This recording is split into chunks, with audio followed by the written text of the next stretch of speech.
રામ રામ ડાયરાને, કેમ છો બધા મજામાં? અત્યારે ગરમીનો મોસમ ચાલુ છે, ઉનાળો ચાલુ છે, એટલે આપણે ઘોડિયું બધીને ગરમી ન થાય એના માટે આપણે ફોકર સિસ્ટમ લગાવેલી છે. તે હમણાં હું તમને બતાવું. પંખા તો આપણે છે જ રેગ્યુલર માટે, પંખા તો આપણે રેગ્યુલર હોય જ છે. અત્યારે બહુ ગરમી પડે છે, રાજકોટમાં તો 43-44 ડિગ્રી ગરમી પડે છે. એના માટે આપણે થોડી માટે ઠંડક રહે એના માટે આપણે ફોકર સિસ્ટમ ફિટ કરેલી છે. હાલો તમને બતાવું ફોકર.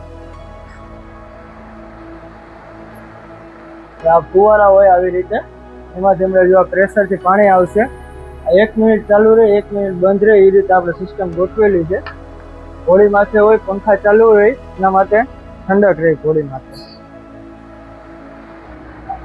ફુવારા તો તમે જોઈ લીધા, હવે તમને એક બિગ સરપ્રાઈઝ આપવા જઈ રહ્યો છું. ચાલો મારી સાથે.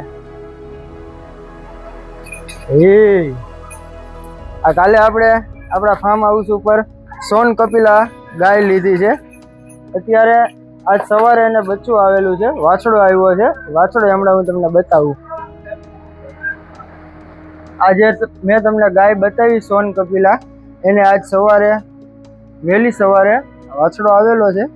જોવો તમે બધા, કેવો લાગ્યો કહેજો કોમેન્ટમાં જરૂર.